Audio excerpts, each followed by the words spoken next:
No intro, no nothing. We are jumping right into it. Some new previews were released today for Pokemon Scarlet and Violet, the Teal Mask DLC from outlets in Japan. And this is really cool because it confirms that the TMs Toxic, Grassy Glide, Burning Jealousy, Lash Out, and Poltergeist will be in the game. This is very huge for competitive Pokemon. We're about to go over it and give our thoughts. What are your thoughts down below? Which Pokemon that is in the game currently wants these moves? I got Envy with me here today, and let's talk about it. So, obviously, this is very important. Subscribe to both of us if you enjoy the content. We're on Pokemon Showdown right now, which is a simulator where we're going to be using it to kind of show Pokemon and then talk about how Toxic will help them. So I want to talk about Toxic first, Envy. And the first Pokemon that comes to mind, if it's able to learn Toxic again, for me is Heatran, right? It is a staple when it comes to Toxic, right? Magma Storm, Taunt, Toxic, Special Defensive Heatran with Toxic plus Lava Plume trying to burn you and poison the bulky waters coming in. Is there anything that comes to mind? What do you think about this? Like, just go ahead and take it away, bro. Absolutely. So, of course, as you all know, Toxic is one of the most meta-influential moves that were there in a previous generation. This generation, of course, did not have a lot of Mons learning it, especially because there's no TM. But yeah, Heatran is one of them that it really appreciates kind of just hitting Toxic versus bulky waters like Rotom Wash, Slowbro, etc., and just things like that. And I think that a lot of other Pokemon like rockers, like defensive rockers like Garchomp and Lando T and things like that can really utilize Toxic well, is going to be super nice to learn that. Like Heatran is super cool. What else can is Gliscor coming back, or I think there's something that's coming back, right? Gliscor's coming back for sure. I do want to say that one thing that should be noted is this could be, we don't know the distribution of this, so this is all Theorymon, and again, let us know your thoughts down below. So this could be either how previous generations had Toxic, so everything could learn it, or it could be how BDSP, Pokemon Brilliant Diamond and Shining Pearl, distributed Toxic, and it was a really limited move pool, so a lot of Pokemon didn't end up getting it. Right, that didn't have it. It was poison types and a select niche group of Pokemon that were able to get it. So like currently in the game, for instance, Quagsire is one of the few Pokemon that can learn Toxic right here. And if you actually just look through all of Scarlet and Violet and put Toxic, not including any Ubers or anything, it's all basically poison Pokemon and a select few like Breloom, Quagsire, etc., Toadsquare that can all like learn it otherwise. So this could be a very limited distribution, which means that maybe it won't go back to defensive Landorus with Toxic to wear down opposing Landorus, or even Great Tusk in this case, right? If it doesn't want to run Grass Knot, it wants something that can hit more Pokemon than just one in the metagame, even though it is the number 2 most used Pokemon. So that would be a pretty big thing. If it's more like kind of a lot of Pokemon get it, then any Pokemon that would otherwise have his moveset walled can click Toxic, which is gonna be I mean, dude, the one that kind of stands out for me as an annoying one, like look at Garg, right? Garganachi, Garganical, however you want to say it. We're gonna call it Garganachi here. Imagine I'm gonna say that this mon is not gonna get Toxic. Imagine a Sulcure Toxic Recover Protect set. So this set already runs in, and we're going to be talking about 66 singles. So let me know your thoughts on VGC as well, because there are some TMs that are coming back confirmed that obviously have a lot to do with VGC. I think that Toxic is more so singles and even Battle Stadium singles, in my opinion. I know that Toxic Spike is something that we did see in VGC this year, which was pretty cool to see. But so this is something that Garg already runs, right? Sulcure, Recover, Protect, and sometimes this is Stealth Rock, sometimes it's Mono Curse. Sometimes obviously you could have Earthquake too, but usually sometimes like the Iron Defense. Exactly, non-protect sets, Iron Defense, Body Press. So Sulcure is already busted as a move because it's a 1/8 max HP per turn you're taking away, and then you're taking 1/4 of your Water or Steel type. So like the Steel types that wall this, unless they're running a Covert Cloak, take 25% per turn anyway, and you get Sulcure off as they come in. That's 25%. You protect next turn. That's 50% off the mon, right? So you already know how good this Pokemon is. Now imagine you add Toxic to that, right? And the one, just smacked my switch. The number 1 mon that I would Toxic with this would be Great Tusk, and it would never beat me, right? I would simply Terra into a Water type or Fairy type, whatever I'm feeling, probably Water in this case, and then click Toxic and Protect, and it is over. It is straight up over for Great Tusk. I mean, it sometimes loses to the set 1v1 anyway, but it takes time. Whereas this one, it's like, okay, I'll get my 6% per turn, and I'm doing that. So that's like a really big thing for this Pokemon itself. And obviously, let's look at Draft League, a format where you draft Pokemon, you draft teams, and you fight and try to become the champion. So in that format, something that's very popular is, let's take back Heatran. Subtoxic is very popular in draft because it allows you to beat, let's say Heatran knows that it's taking on a bulky water type like Vaporeon. It allows it to 1v1 it via Sub Protect, and that's all it really needs, right? Yeah, it opens up like counter team ways of actually being able to beat Pokemon that you normally can't beat without Toxic, which is really, really cool in draft style format. And that's something that we haven't seen in Scarlet and Violet. We did see it in previous generations, but we haven't seen it in Scarlet and Violet due to the lack of Toxic in the metagame. So Toxic, if this is widely distributed, is going to be absolutely game-changing. It's going to be absolutely game-changing. Like now, I'm going to tell you why I don't think Garg's going to get it. Because of Purifying Salt, it's not going to be able to do things with that salt. Now, Breloom, for example, has Poison Heal. Now it can poison you because it can heal itself from poison. So it study the art of poison. Which is why it can Toxic you. Okay, so you're thinking the logic behind it. Yeah, just to go against that, Wooper can Ice Punch. But, yeah, you know. Wooper has hands, but you better be careful. Yeah, I'm sure. If I find them, okay. Anyway, I'm just saying that my thing is that like it's not guaranteed. We can't say what's gonna learn and what's not, because you could say Pokemon has a logic behind all this, but then like there's certain Pokemon that like can't do what they want to do. Like why can't Entei go for Earthquake type of thing? But the next one that I think is really big, and I'm gonna go into it, is Grassy Glide. Grassy Glide. That's a really big one because it benefits like the one Pokemon that really needs it that doesn't have it right now in Rillaboom. Rillaboom. Like, that's a huge buff to that Pokemon now. That is a big buff back to Rillaboom. This Pokemon was running it in VGC, was running it in 3v3, was running it in singles with either Choice Band or Swords Dance variants. And the set would be Swords Dance, Grassy Glide. Now, Grassy Glide currently not in the game, and also I'm pretty sure it's going to be weakened, kind of like how Wicked Blow was weakened as well, due to how good it was in VGC. But we see Swords Dance, Grassy Glide. Obviously, you can have Drain Punch. And, I mean, the scariest thing about this, dude, is that they nerfed Grassy Glide, but this dude's a pure Grass type. What is stopping me from tearing into a Grass type and just canceling out the damage nerf, right? And doing even more? Absolutely. So just to absolutely. It's like, it just kind of reminds me of like Terra E-Speed or something. Exactly. You know what I mean? Exactly. And that's a big thing. Like this thing with Terra, like it doesn't matter that Grassy Glide was weakened, because again, Rillaboom functions as a Grass type because of a few things. One, its speed tier in singles makes it faster than relevant Pokemon like Heatran, right? So it's faster than relevant Pokemon like Max Speed Heatran, faster than Pokemon like Dragonite and things like that. And which does matter because you can either get a +2 knockoff off in this case, and in this case you could just Terra Grass. You could easily run even a bulkier variant just to get, and this is something that was started to run towards the end of Sword and Shield, where it would allow them to even live like a Hurricane from Tornadus and then just go for Swords Dance and then hopefully knock it out with Grassy Glide after knockoff, after Stealth Rock, etc. So a Terra Grass Grassy Glide is stronger than a Grassy Glide that was not nerfed. Grassy Glide 70 base power last gen.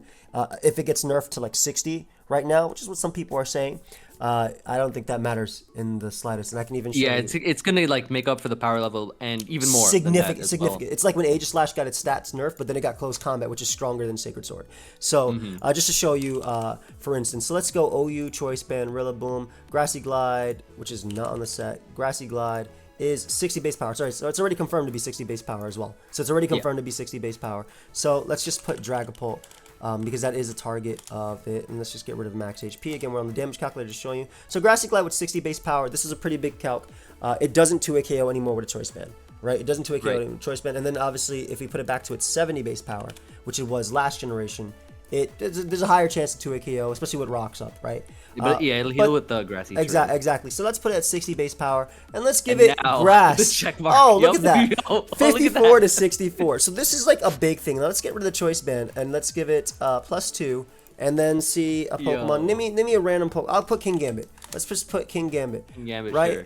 King Gambit getting 2-hit KO'd by Terra Grass, Grassy Glide. And King Gambit has to Sucker Punch you because you will get Drain Punch and kill it. So it's just really you get funny. like Terra Flying or Terra whatever, and then you just get destroyed in 2 hits by Grassy Glide. It's exactly. Insane. And keep in mind, this is no boosting item. Like I could use Miracle Seed, for instance, and there you go. I 2-hit KO King Gambit. So and this is going to be huge in singles. This is going to be huge in doubles, in my opinion. And this is going to be huge in draft. Very big in draft, especially if your draft allows it to Terra. Is there anything else that you think could benefit from Grassy Glide? It being 60 base power, the one mon I was thinking would be Breloom, because you could definitely do some fun things with Technician and you know gets 1.5 times. But obviously, maybe what you would do is you'd put Braylon plus Rillaboom on a team and then use Terrain Extender Rillaboom. But I feel like if that's the case, I'd rather have a more offensive Rillaboom anyway, because the attack stat is just only slightly off, and you know 60 versus 90 is big, but having to position myself to get in this mon.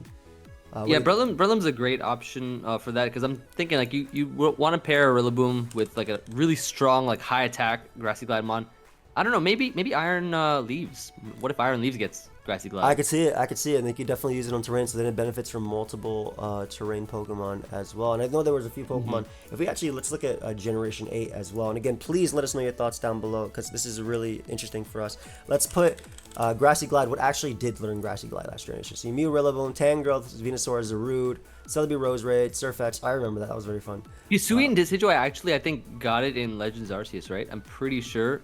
Hisui and Decidueye's super low speed could actually really benefit from priority. Yeah, I could see it. It does have Shadow Sneak, it does have Sucker Punch, but like Stab Grass, priority, yeah. Stab Grass definitely makes a difference. So you could definitely do something interesting with that. I just think overall the biggest is gonna be Rillaboom, right? Rillaboom is back. That's the best way to put it. Rillaboom is back. It is back as a Pokemon, and we talked about Terra Grassy Glide to make it even stronger if you want to use it at that. We didn't talk about Terra Fire to resist fire moves, or Terra Steel to resist flying moves from Zapdos, right? So like there is so many options with this mon opening up with Terra, and I think I'm just gonna say it right now, Rillaboom is back. Rillaboom is back. And it's such a good mon with Grassy Glide. Without it, it was like, that's why it was in lower tiers. It's gonna move up. It's gonna move up from Grassy Glide. It's gonna move up for sure. So the next move I want to talk about that is really interesting is Poltergeist. Poltergeist is back as well, and as we know that nothing really learned, there was no Poltergeist in this generation. And if we look at the Ghost Pokemon that can appreciate Poltergeist, and I'm gonna go through the list. I don't think they're gonna give it to Dragapult. They didn't give it to him last generation, and they know it'd be broken, like on Dragapult. They're not gonna give it to Dragapult. The ones that I most want are Basculegion. And yes, if you're watching this, if you got this far and you don't play singles, first off, I applaud you. Just say I don't play singles down below, because that's awesome that you're listening to me, primarily singles player, talk about this. Because I'm about to talk about two Pokemon that have last respects, but that's banned in the singles metagame I play. So Basculegion and Houndstone having Poltergeist would be incredible, right? First off, it gives Houndstone something to use in the lower tiers with his base 101 attack, right? Because otherwise, right now, you're using Ice Fang, Play Rough, Body Press with your defense EVs. You don't have much. So it kind of like fell off, obviously. But Poltergeist, 100 base, Poltergeist is a strong move, right? 110, if I'm not mistaken. 110. So it's a very strong move. But Basculegion itself, with its adaptability and its Swift Swim sets currently on rain teams, it just runs Wave Crash, Liquidation, Aqua Jet, and then your last move is kind of like whatever.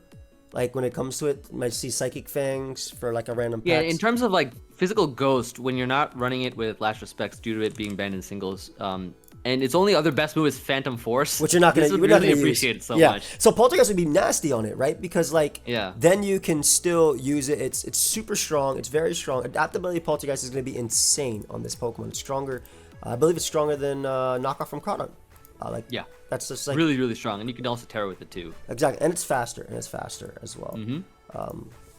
Crawdon being a Pokemon that can't wait to see. You were saying? Koopa is actually a mon in the ghost form that would, I think, really benefit from Poltergeist. I think due to a similar reason that its physical ghost attack is I think Phantom Force, I believe. Yeah. So that would be really cool too. And I mean, you just used it to success in the draft, right? You had mixed at times, like you had knockoff. I know you had Brick Break in testing at times too. So Hoopa's definitely another one. The big one for me is Ceruledge, right? Like Poltergeist Ceruledge would be really it already interesting too. has Bitter Blade, an incredible move. It has Shadow Sneak, right? And then you run close combat typically, but I don't need this strong fighting stat because it has close combat because it's a strong fighting neutral move, right? But I don't need that besides for Garg. Obviously for Garganaccio, you want to be able to hit that, but I don't need that if I have Poltergeist, right? Because when you run Choice Spin on this, like this is incredibly strong. +2 Poltergeist Terra Ghost. Let's run the calc because I'm going off the top of my head, but I'm pretty sure that is going to absolutely cook Great Tusk, right? So let's make it +2 just to have it. Let's go Poltergeist. Like I'm talking about it right now as I'm saying it. Like it's gonna straight up. And again, we don't know if it's gonna have this distribution. This is just theory modding. This is what we want. So max HP, Great Tusk, +2. Terra goes. I don't have a boosting item yet. 85 to 100 to max HP is nice.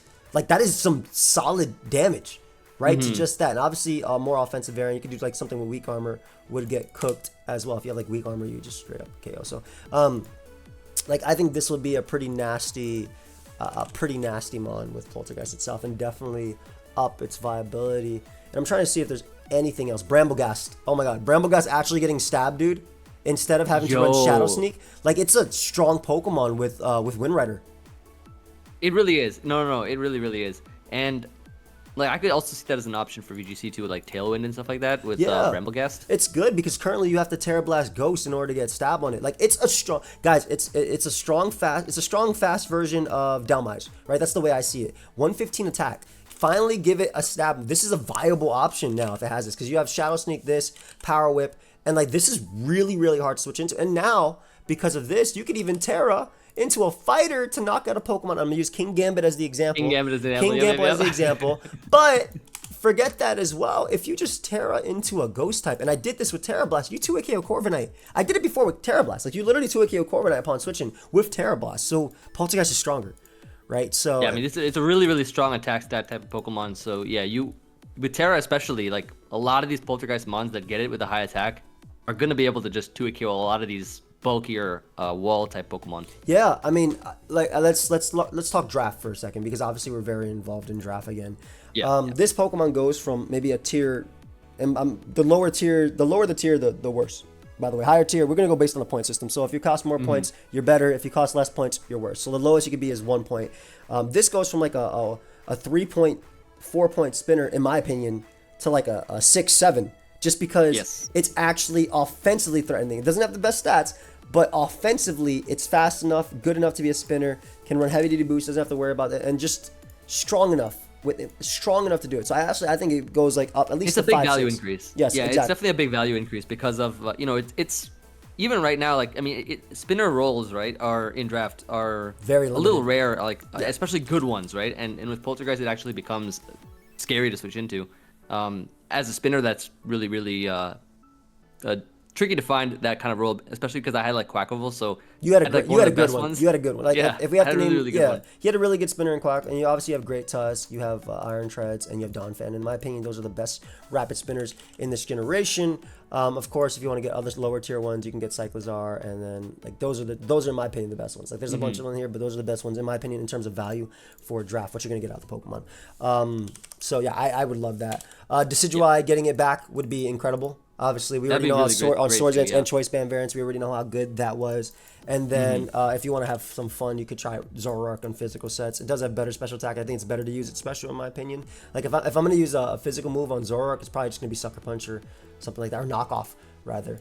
But I think those will be the biggest benefits. And then we have two other ones we want to talk about, and this is the main reason I have Envy on this video. Again, if you enjoy this video, make sure you leave a like, sub to the channel. I upload content every single day. Envy uploads content every single week. Envy, let's talk about Burning Jealousy. Burning Jealousy coming back is gonna be insane, and I'll tell you why. Because there's a Pokemon. Remember we talked about Heatran learning Toxic? Now Heatran learns Burning Jealousy. Imagine that. So a counterpoint, Heatran learns Lava Plume. Already has a 30% chance to burn the opponent when setting up. 30 on 30% or 100% when they set up? 100% when they set. Okay, that's fair. But I will say in terms of like power, like Lava Plume is just better, right? I think Burning Jealousy, in my opinion, is going to be more of a 3v3 or a doubles thing, right? Like it's going to be more of a doubles thing in my opinion. I can see that. I could also see it like especially on Pokemon that don't get fire coverage normally. For example, Grimmsnarl. Yep, Grimmsnarl was them. I was about to say like Grimmsnarl, Mimikyu is interesting that could use it, but not really. Spiritomb. Yeah, Spiritomb.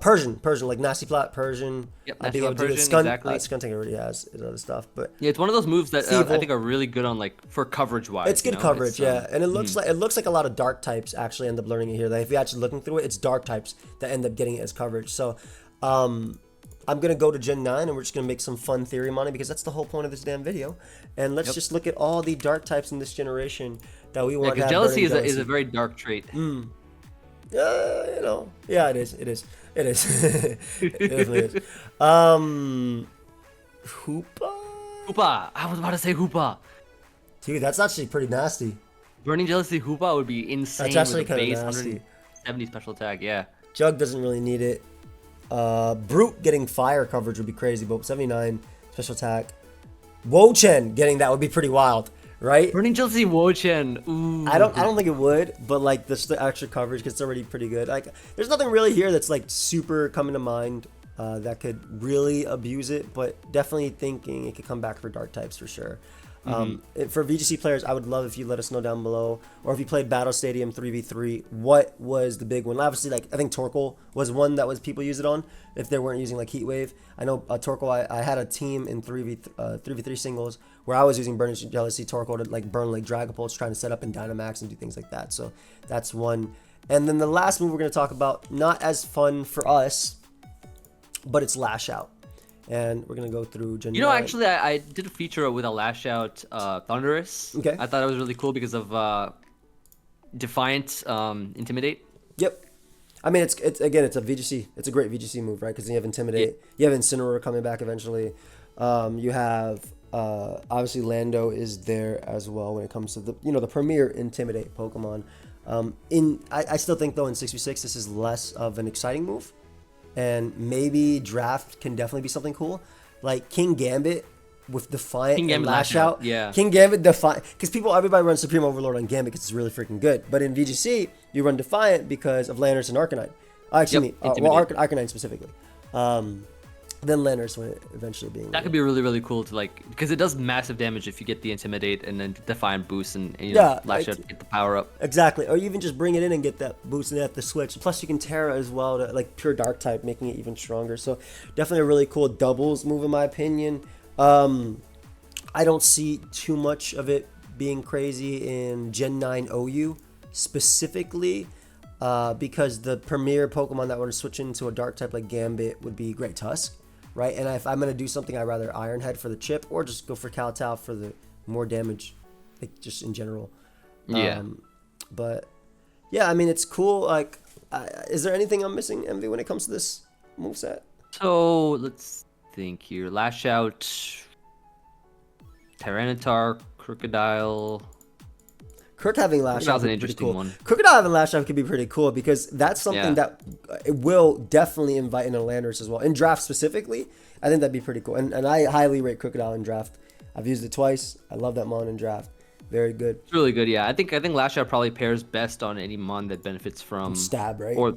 Yeah, exactly. Stab and also any kind of like stat reduction, I guess. So physical attackers, you're thinking? Well, obviously it's a physical move, but you know what I mean. Yeah, probably physical attackers that Landorus, if Landorus has like, if it's able to learn Toxic and stuff like that, I think it'll be used a bit more. Yep. Right. So, yeah, I do think physical attackers, obviously because it's a physical move, but yeah, I don't know about Lash Out Weavile. Kind of iffy. I don't know. I mean, it not having really good Dark Stab this generation anyway, but we might even get back Knockoff and Triple Axle. So yeah, out of all the moves that are coming back, I feel like this was the least meta influential in terms of singles, at least. In terms of singles, yeah. I mean, I would argue this and Burning Jealousy. That's why we talked about the top three. Oh no, don't. Okay, what do I? Let me argue this. Burning Jealousy, Galarian Moltres. Thank you everybody for watching. Please subscribe to MV and sub to P as well. Let us know your thoughts down below. Please sub to him. He's on his way to 75K. And yeah, we'll see you guys in the next one. Peace. Don't use Burning Jealousy. Hey, maybe you can. Maybe you can. Peace, guys. I'd do it.